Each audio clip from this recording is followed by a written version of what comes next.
Hello friends, carry on study with home academy में आप सभी का स्वागत है।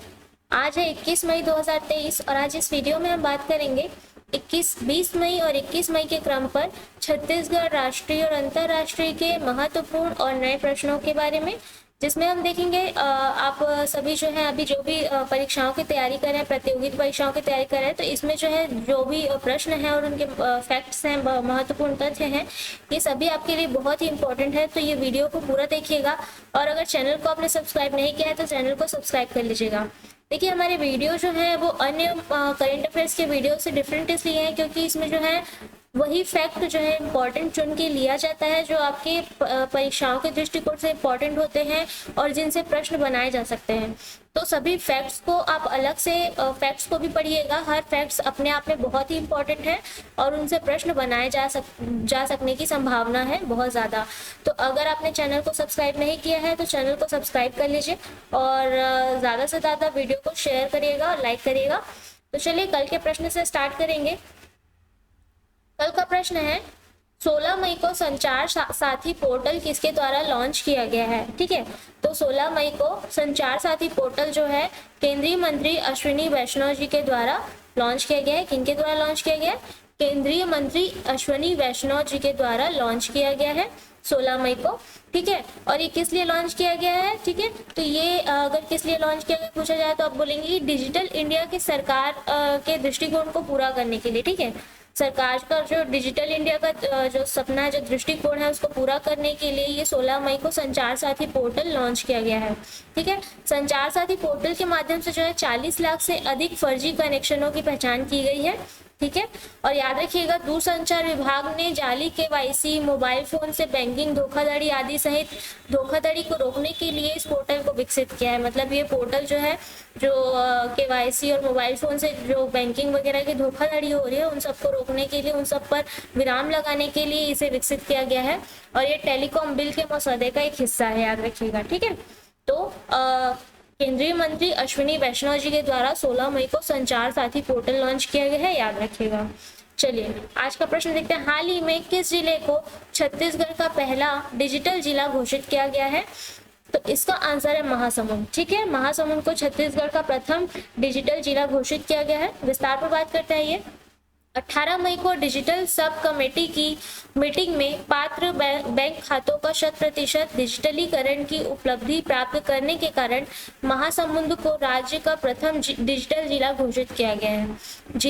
महासमुंद जिले में कुल 13,34,770 खाता धारक हैं और भारतीय रिजर्व बैंक द्वारा अक्टूबर 2020 में डिजिटल जिला आरंभिक परियोजना को महासमुंद में शुरू किया गया था, ये भी याद रखिएगा। ठीक है, अगला प्रश्न है 21 मई को दुर्ग जिले में किनके पुण्यतिथि के अवसर पर भरोसे का सम्मेलन आयोजित किया जाएगा? तो अभी 21 मई को पूर्व प्रधानमंत्री राजीव गांधी जी के पुण्यतिथि के अवसर पर जो है भरोसे का सम्मेलन आयोजित किया जाएगा दुर्ग में।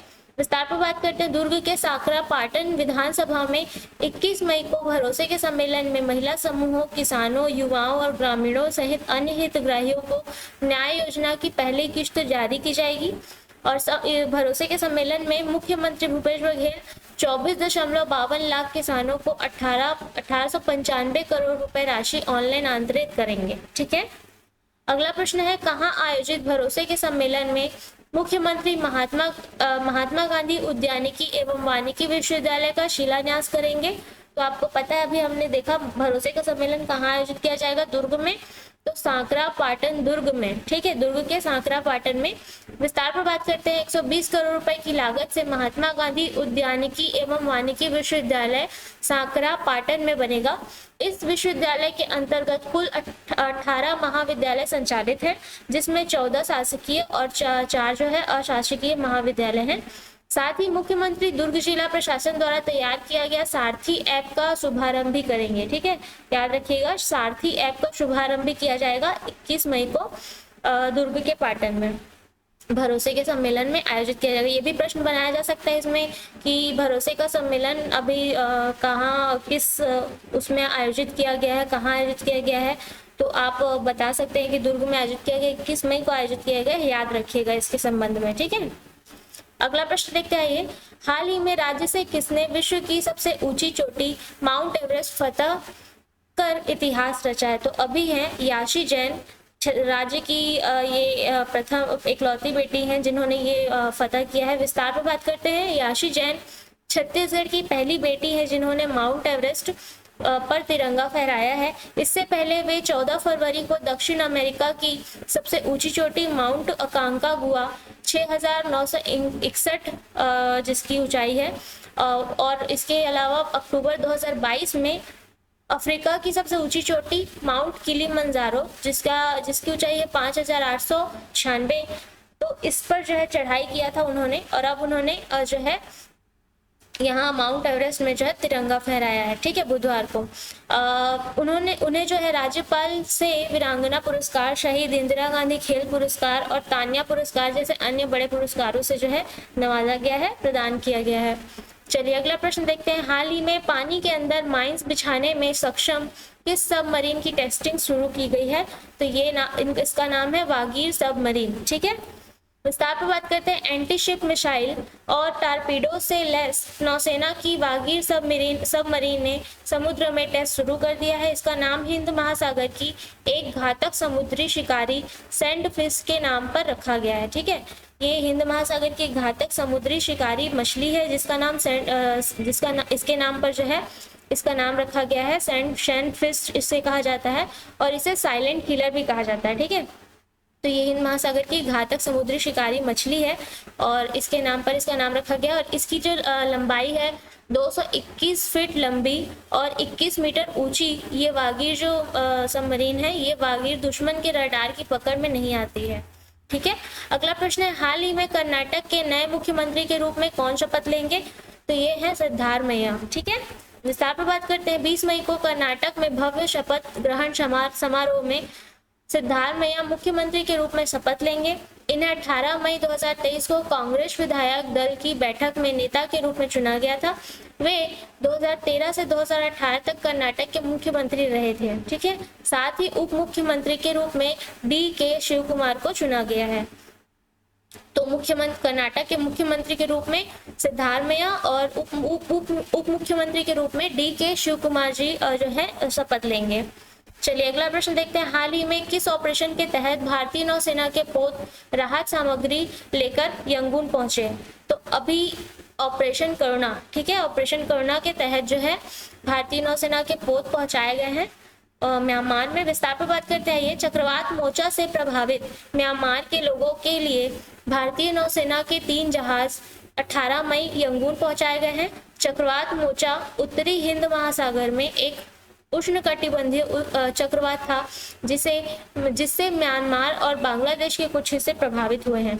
यह 2023 उत्तरी हिंद महासागर चक्रवाती मौसम का पहला चक्रवाती तूफान था। ठीक है, याद रखिएगा। और एक और जो है पोत पहुंचाया जाएगा जिसमें जो है सभी आवश्यक वस्तुएं, जरूरी सामान जो है उसमें उपलब्ध कराई जाएंगी। चलिए अगला प्रश्न देखते हैं, हाल ही में किन 2 नए जजों ने सुप्रीम कोर्ट के जज के रूप में शपथ ग्रहण की है? तो अभी जो है प्रशांत मिश्रा और के.वी. विश्वनाथन। आइए विस्तार पर बात करते हैं, सीजेआई डी.वाई. चंद्रचूड़ ने छत्तीसगढ़ निवासी आंध्र प्रदेश हाई कोर्ट के जस्टिस प्रशांत मिश्रा और एडवोकेट के.वी. विश्वनाथन को जज के पद की शपथ दिलाई है, जिसके साथ सुप्रीम कोर्ट में 34 जजों का कोरम पूरा हो चुका है। ठीक है, के.वी. विश्वनाथन जो है अगस्त 2030 में चीफ जस्टिस ऑफ इंडिया यानी सीजेआई बनाए जाएंगे, ये घोषणा की जा रही है। मतलब ये नियुक्ति की जा रही है कि के.वी. विश्वनाथन को अगस्त 2023 में chief justice of India CJI बनाया जाएगा। अगला प्रश्न है, हाल ही में किन्हें कानून और न्याय मंत्री बनाया गया है? तो विस्तार पर बात करते हैं, अर्जुन राम मेघवाल को विस्तार पर बात करते हैं, इसके संसदीय कार्य और संस्कृति राज्य मंत्री अर्जुन राम मेघवाल नए कानून और न्याय मंत्री बनाए गए हैं।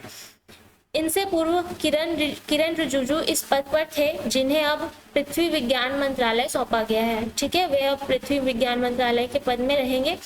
और मेघवाल 2009 से राजस्थान के बीकानेर निर्वाचन क्षेत्र से लोकसभा के सदस्य रहे हैं, इसे भी याद रखिएगा।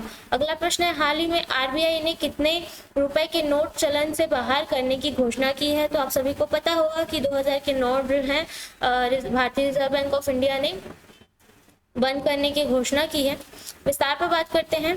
नवंबर 2016 में 2000 रुपए के नोट को आरबीआई अधिनियम 1934 की धारा 24(1) के तहत पेश किया गया था। 19 मई को स्वच्छ नोट नीति के तहत, अभी 19 मई 2023 को स्वच्छ नोट नीति के तहत आरबीआई ने 2000 रुपए के नोट वापस लेने का निर्णय ले लिया है। ठीक है, फिलहाल ये अभी जारी रहेंगे सितंबर 2023 तक। तो 2000 रुपए के नोट 30 सितंबर 2023 तक लीगल टेंडर बने रहेंगे। इसे 30 सितंबर 2023 तक अपने बैंक खातों में जमा कर बदला जा सकता है। ठीक है, अगला प्रश्न है, 16 मई से किस क्रम का कांस फिल्म फेस्टिवल फ्रांस में शुरू किया गया है? तो ये है 76वां कांस फिल्म फेस्टिवल, जो कि फ्रांस में शुरू किया गया है। विस्तार पर बात करते हैं। 76वां वार्षिक कांस फिल्म फेस्टिवल आधिकारिक तौर पर जॉनी डेप अभिनीत फिल्म जीन डू बैरी के विश्व प्रीमियर के साथ शुरू हुआ है। 12 दिवसीय कार्यक्रम में सूचना और प्रसारण राज्य मंत्री डॉक्टर एल मुरुगन भारतीय प्रतिनिधि मंडल का नेतृत्व कर रहे हैं और ये बिग 3 प्रमुख यूरोपीय फिल्म समारोहों में से एक है। मतलब ये बिग 3 प्रमुख यूरोपीय फिल्म महोत्सव फिल्म फेस्टिवल्स में से एक फेस्टिवल है, जो कि इस बार 76वां क्रम का कांस फिल्म फेस्टिवल मनाया गया है फ्रांस में। चलिए, अगला प्रश्न है, हाल ही में किस देश ने भारत की यूपीआई प्रणाली को अपनाने की इच्छा व्यक्त की है? तो अभी जापान की जो है ये इच्छा व्यक्त हुई है यूपीआई प्रणाली अपनाने के लिए। विस्तार पर बात करते हैं। जापान के डिजिटल मंत्री कोनो तारो ने भारत की एकीकृत भुगतान प्रणाली यूपीआई में शामिल होने की अपनी इच्छा व्यक्त की है। इस पहल का उद्देश्य दोनों देशों की यानी कि भारत और जापान की ईआईडी की पारस्परिक मान्यता प्रदान करना और डिजिटल लेन देन का विस्तार करना है। 11 अप्रैल 2016 को 21 सदस्यीय बैंकों के साथ जो है एनटीपीसीआई ने यूपीआई को लॉन्च किया था, याद रखिएगा। अगला प्रश्न है, हाल ही में किस राज्य में महिलाओं हेतु साहस पहल शुरू किया गया है? तो इसका आंसर आपको कमेंट बॉक्स में देना है। और साथ ही मैं बताना चाहूंगी कि हमारे एकेडमी में पीएससी प्री और व्यापम जैसी क्लासेस स्टार्ट की जा रही है, साथ ही हॉस्टल वार्डन जैसी क्लासेस भी अवेलेबल होंगी। तो अगर आप इंटरेस्टेड है किसी भी क्लासेस के लिए या जानकारी चाहते हैं तो दिए गए कॉन्टैक्ट नंबर पर कॉन्टैक्ट कर सकते हैं या विजिट कर सकते हैं हमारे एकेडमी में, अमर कॉम्प्लेक्स, गांधी चौक, जुनाबला स्कूल में। और हमारे साथ जुड़े रहिएगा। और चलिए, आज के वीडियो में इतना ही। कल मिलेंगे अगले वीडियो के साथ। धन्यवाद।